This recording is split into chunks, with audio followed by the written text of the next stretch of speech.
This 70mm F-16 from FMS is perfect for beginner pilots and even has something to offer experienced pilots too. Come join us on Discord and chat with us about it. The link is in the description. What's going on YouTube? Today we have the FMS 70mm F-16. I had some issues with the water slide decals, could not for the life of them get them to stick on the plane, but that's okay.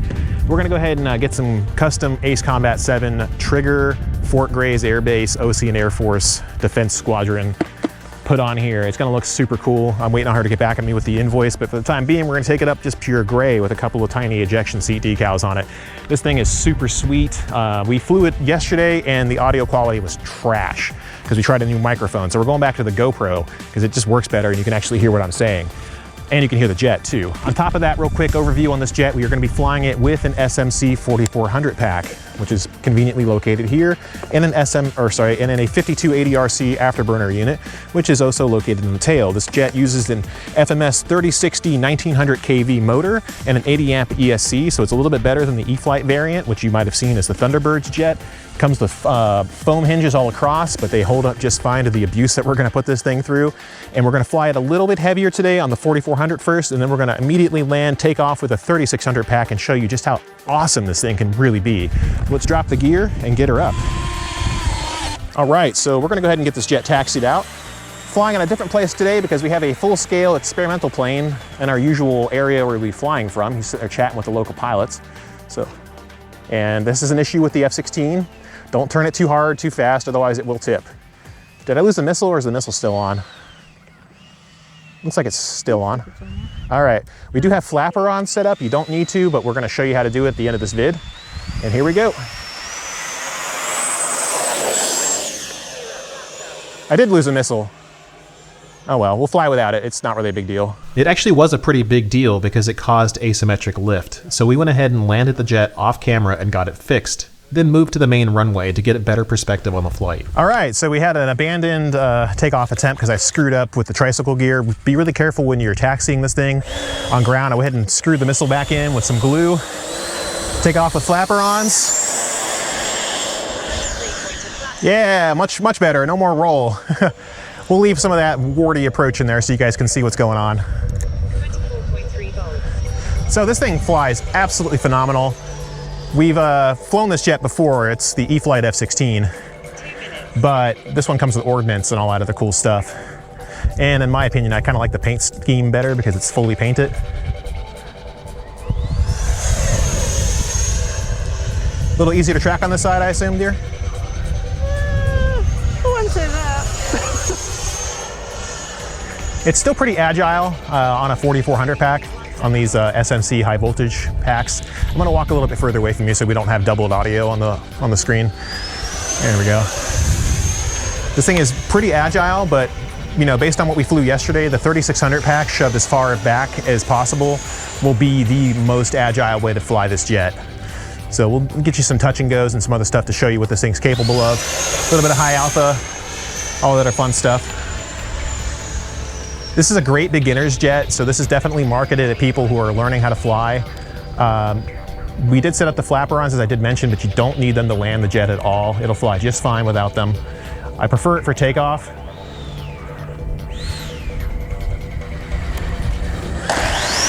Preferred for takeoff, specifically because it helps shorten the takeoff roll significantly.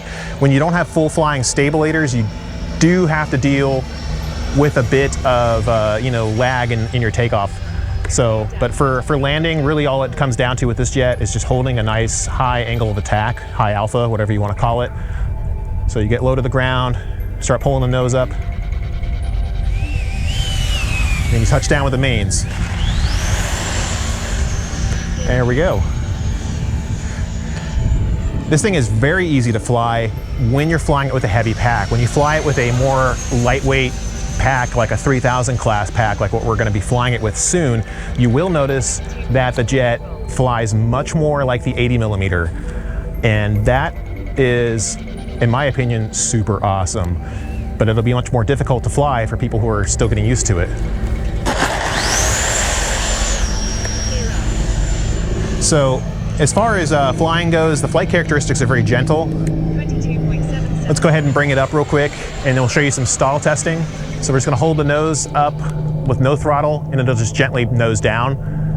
And then even without any throttle, it'll just go into high alpha. It was, well, not high alpha without any throttle rather. It goes into high alpha with throttle and then you can just use rudder to turn it. So let's bring it down for a nice low high alpha pass after we get it aligned correctly. There we go. I have 150% rates, but I'm using about half the stick to keep it in this angle of attack. You don't need much more than that. This jet is a high alpha king. It's super easy to keep in this orientation. If it ever starts to slide or depart, you can usually just apply more power and you'll be good to go. But it is nose heavy right now too, that's part of that. If I let go of the stick, see how it's arcing toward the ground? So there's a little bit of that going on. Let's get a high speed pass in front of Liz here. 22.66 volts. Do a minimum radius turn. Not as tight as it could be on the 3600 pack for sure, but it's still usable and easy to do. Bring it in for another touch and go, and then get ready to land it, and we'll swap out on a hot swap to the SMC 3600 pack. Yesterday we flew with a lot more wind, so I think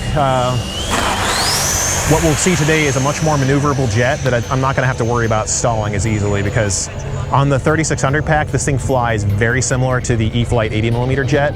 Right now it's on the nose heavy side, so I'm not having as much fun with it as I could be, because the jet does have a tendency to kind of resist the control inputs you give it. So let's go ahead and bring it in and swap out to the 3600 pack on camera so you guys can see what the performance is like.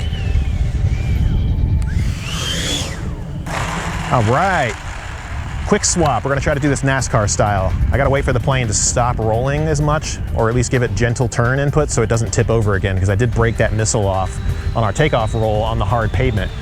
And trust me, the plane flies like crap without that missile. So either put a missile on or don't, but don't have one side with a missile and the other without. There's a lot of asymmetric flying that you'll, let me rephrase, a lot of asymmetry in the flight characteristics, and it just sucks like that. Drop my expensive transmitter on the ground, yuck. All right, so we're gonna swap out to this 3600 high voltage pack from SMC, 75C, and we're gonna go ahead and pop this battery out real quick. The plane is going to immediately try to stand on its tail the second we pull the battery weight out, so we're gonna try to hot swap this so that it doesn't do that by holding my hand here. And then put that there, slide this in, again, as far back as it can go. Liz is walking over so you guys can see exactly the position I'm using in here on this 3600 pack. The wind's kicking up a little bit too, so this is gonna be fun. There we go. Nice and tight in there. Let's go ahead and connect the 5280 burner and get her back up. Okay, cool. So you guys will see our center of gravity is gonna be a little bit further back. Stand up nice and gentle. Okay. Check our CG real fast. We are balancing slightly behind the circle on the wing here, so right there. Perfect. Pretty much exactly where we want to be. You're going to notice the takeoff roll on this is going to be significantly shorter with flaps, like 25% of what it was before. So let's go ahead and get my camera positioned correctly. Sorry about the noise on that. Here we go. Flaps are out. Full throttle. See what I mean? Launches right up into the sky. When you got that right center of gravity. All right, dear, get ready. We're going to be doing a lot of crazy stuff with this jet. Oh, I'll try.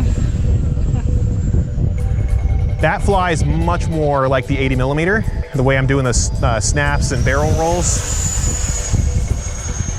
Trying to stay away from that experimental jet over there, or plane over there, just in case something bad happens.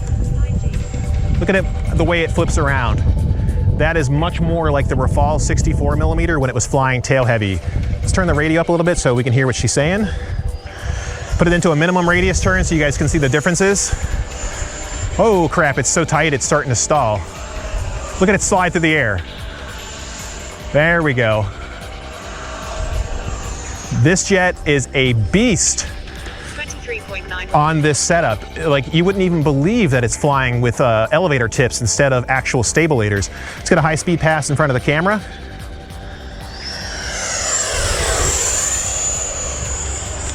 Going into a barrel roll. You know, it might even Cobra now. Let's go take it up nice and high and try it. 3, 2, 1. It's like a sort of pseudo Cobra. It doesn't have enough stab authority to really throw it around like that. Let's put it invert it and put it hands off and see what it does. So 3, 2, 1, hands off. Gently going to the ground, not as much as it was on the 4400 pack. So it is still slightly nose heavy right now, but it's much closer to being neutral than it was before. Look at this thing go. We're gonna go straight vertical, 3, 2, 1. You can see it slide through the air. Were you able to catch that, Liz? I think I got that one. We can do it again, because that's still fun. When I can get a jet to slide around like that is when I'm having a ton of fun. This time we're gonna use the flaps auto, which means that as I pull the elevator stick, the flaperons are gonna drop to give it more aggressive pitch authority. 3, 2, 1. Yeah, that thing, it's like an arrow now. It just does whatever I tell it to. Look at that pitch authority I got. Crazy. Let's put it into knife edge, see if it'll actually hold one now. Full stick over. Almost holds a knife edge. It wouldn't do it before. Get away from the sun. You can see it flipping and flopping. 22.37 volts. This is the center of gravity you're gonna want, guys. The lightest weight pack you can get, shoved as far back as you can put it. This thing is flying like a fighter jet should. Flight pack 21.74 volts. Look at it go. Flight pack 21.74 Like it just is so agile, and I'm gonna run this battery down flying like this. So let's do a quick touch and go. And if you're wondering what that sound is behind us, that's an Apache attack helicopter coming out of RDU, Raleigh-Durham, 61 volts. from the Army National Guard.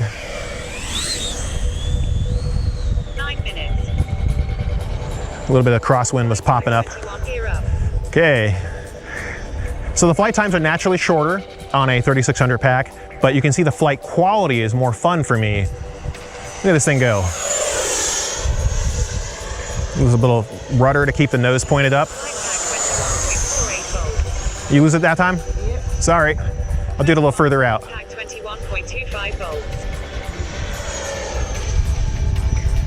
Look at it go. It's so pitch agile, like so responsive. All right, let's do a brake pass. So we're gonna come in close to the camera. We're gonna drop the gear as we go by, and then we're gonna bring it in to land. All right, 3, 2, 1, coming in. Gear down. God, it's so agile. And of course the wind shifted on us. It started coming from the left instead of the right. 67 volts. So I gotta change my direction here. Flight pack 21.81 We do have very light winds compared to yesterday. Some of that footage is still gonna be used, but basically today's a much better day for flying, even with some of these weird blustery crosswinds we're flying in. There we go. I'll take what I can get on that one. I'm not gonna try to chase perfection. I've done that in the past, and I've wrecked models trying to get a perfect landing. Sometimes you're gonna get nice ones, sometimes you're gonna get turds. Even the best pilot in the world is gonna have some crappy landings on occasion. I'm turn my radio down, bring the plane over here to me, and we'll talk about it, give you guys some more ideas of what you can do with it, and then we'll cut over to the B-roll footage right after that. Now she is having a hard time tracking straight. I did not actually straighten that out myself. I should have. There we go. Cut the throttle, grab the plane, fit and finish, stellar. This thing is a solid 9 out of 10. Where the areas are that needs improvement, while it does have nice shock absorbing gear, it has plastic wheels. I'm not a fan. If you're gonna fly this thing and you wanna keep it around in your hangar for a while, switch these out to TwoBros super light wheels. I would say low bounce, but super lights will actually be better for the plane because they're not gonna be as much weight. They'll be similar in weight to the ones that are already on here. Same with these ones in the back. They're super rock hard plastic. FMS, if you're listening, and I know you are, please stop shipping planes with rock hard plastic wheels. I think people want to start seeing some rubber wheels. They make a huge difference in the way the plane handles on the ground. Overall, be careful when you're taxiing. This missile actually did come off. I had to re-glue it. Don't tip it over. This can break straight out. It's an easy fix with some CA glue, not a big deal.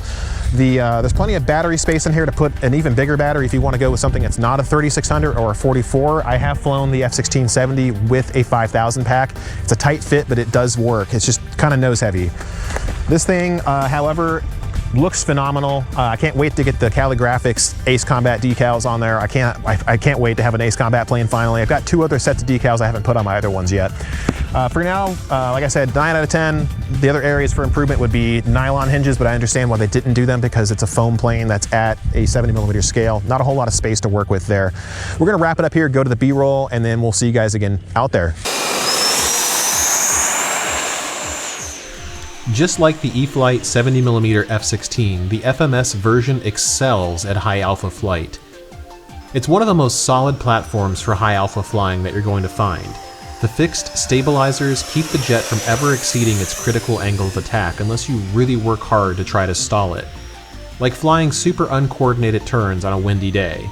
If you're flying nose heavy, you may never actually see this jet stall unless you just hold the stick back with no power. Even a slight blip of throttle wakes it up again. It's for this reason we consider it to be a beginner's jet, but once you throw a 3600 pack to the rear of it, it really becomes a new machine that flies very reminiscent of its bigger sister, the 80mm F-16. You can even drop the gear while flying high alpha and come in for a fancy landing. It's very predictable in high angles of attack and can be steered around with rudder and minor amounts of contrary aileron if you're pegging the elevator stick to keep its nose up. This jet will help you understand how F-16s fly, especially if you keep them lightweight like we do. The gear struts are pretty strong and can take bad landings, but it's always good form to try to avoid smashing the jet into the ground.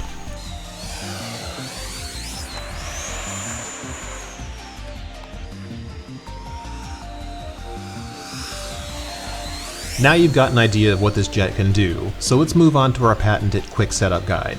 The manual covers basically everything you need to know, but if you do want Flaperons, follow these steps. This model will require you to split the aileron lead since the Y cable is buried in the fuselage. You will need to crimp a new servo lead using a DuPont connector kit.